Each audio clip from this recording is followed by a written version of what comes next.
Hello there.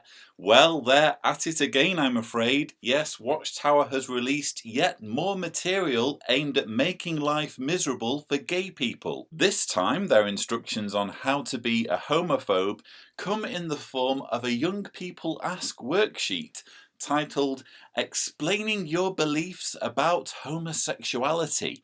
Page 1, as you can see, tells the reader to use this worksheet to help you think of tactful ways to explain your beliefs. Let your words always be gracious so that you will know how you should answer each person. Colossians 4 verse 6 there being invoked to teach people how to be gracious when being homophobic. We then have a cartoon in which a girl with a mildly constipated look on her face is saying Bible standards are out of date. And the girl she's talking to is apparently confused by this. And then we have a little box that says, before replying, consider. Sometimes when people say that the Bible is out of date, what they really mean is that its standards differ from theirs.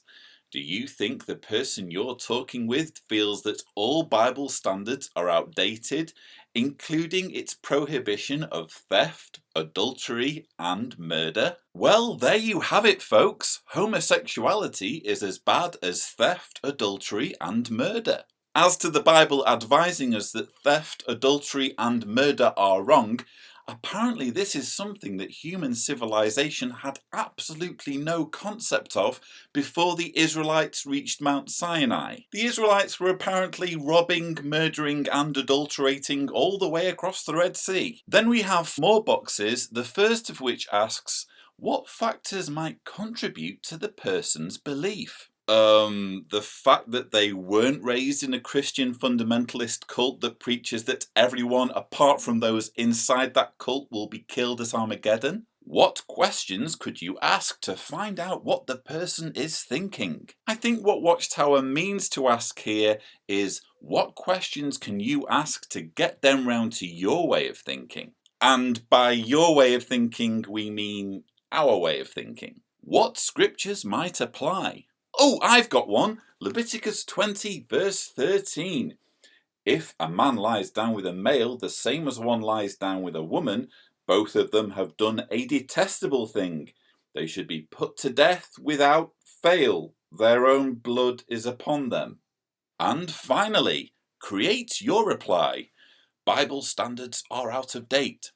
Some people say that, but I believe differently because I love the way that this final box, which is repeated on all of the pages, starts with, well, you're saying that, but I think differently because ... And the young witness is just supposed to fill this in with something that just contradicts common secular wisdom about gay people. And it doesn't matter what necessarily that argument takes, the point is that they have to contradict what most people think about gay people and the fact that gay people are normal. Then we have page 2 of the worksheet, and a slightly less constipated worldly girl is seen saying, homosexuals can't change the way they are, they were born that way, a statement of common sense. And you have on the right the Jehovah's Witness girl who has this question mark. Well, how can this be so?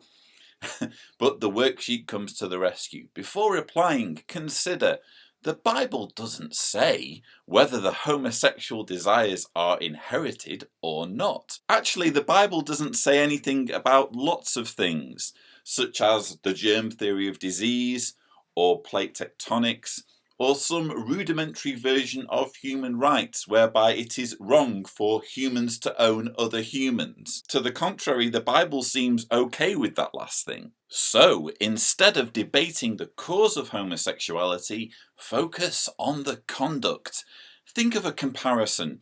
What other kinds of conduct can be deeply ingrained? For example, Proverbs 29 verse 22 says that some people are prone to anger and disposed to rage. The Apostle Paul even said about himself, when I wish to do what is right, what is bad is present with me.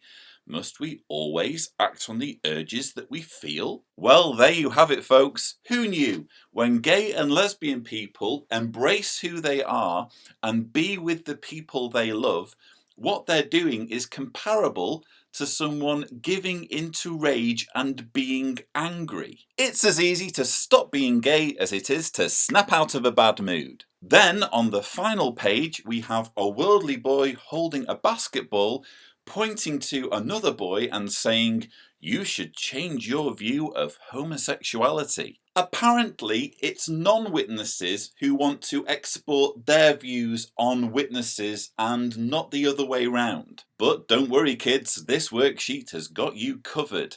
Before replying, consider, might it be that the person has a friend or relative who is gay or lesbian? Yes, maybe this worldly kid is biased in some way by having a friend who is gay or lesbian, and therefore this person doesn't view gays and lesbians as being something less than human just for wanting to be with people of the same gender. Of course, witness kids who are raised with the beliefs of their parents aren't biased at all. Does the person think that rejecting what someone practices makes you reject him or her as an individual? Yes, don't worry about it. Homophobes aren't bigots because it's not the person as an individual they object to, it's their practices. Said every homophobic bigot ever. Does the person really understand your view of homosexuality? Yes, gays and lesbians, don't be so selfish and narrow-minded. It's not the job of homophobes to understand you,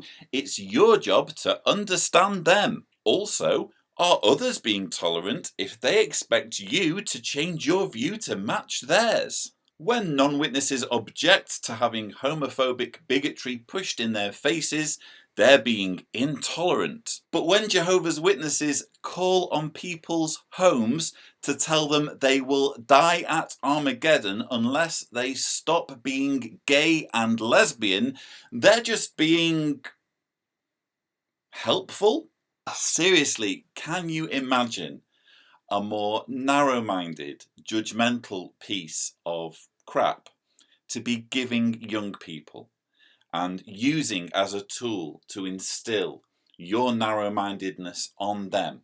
Can you think of a better example of that than this horrendous worksheet that jw.org has just posted on its website? It's never enough for fundamentalists to have their views on how they should live in order to please God and get into some kind of afterlife.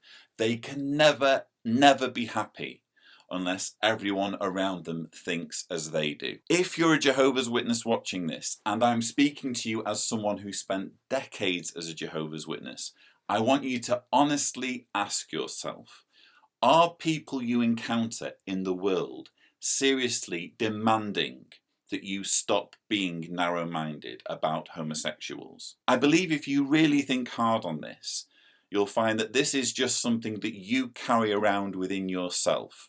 You're not having people come up to you and challenge you on it. If you feel challenged by what you're seeing in the media, or the fact that people in general are fine with other people living their lives the way they want, well, that's your problem. But you really have no right to export your personal views that are purely based on your religious indoctrination on others and expect other people to live according to your fears and paranoias that have been instilled in you, likely by your religious parents. It doesn't have to be this way.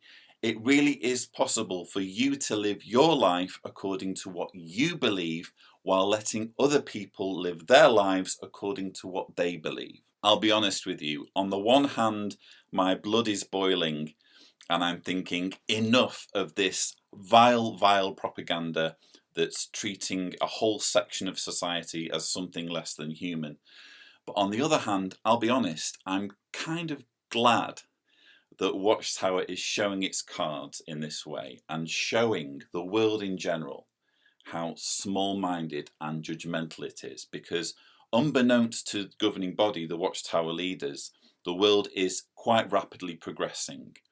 And especially young Jehovah's Witnesses, when they go to school, they're encountering much more tolerance and acceptance among their schoolmates. And this is delineating very clearly between the narrow-minded dogma and ignorance of the beliefs of, say, their parents, and what they're seeing in a world where it's okay to live your life the way you want to live it. Well, that's pretty much all I've got to say on that for now. If you've enjoyed this video, please don't forget to subscribe for more videos. I do comment from time to time on things affecting Jehovah's Witnesses, and I hope you find my thoughts helpful. And as always, thank you for watching.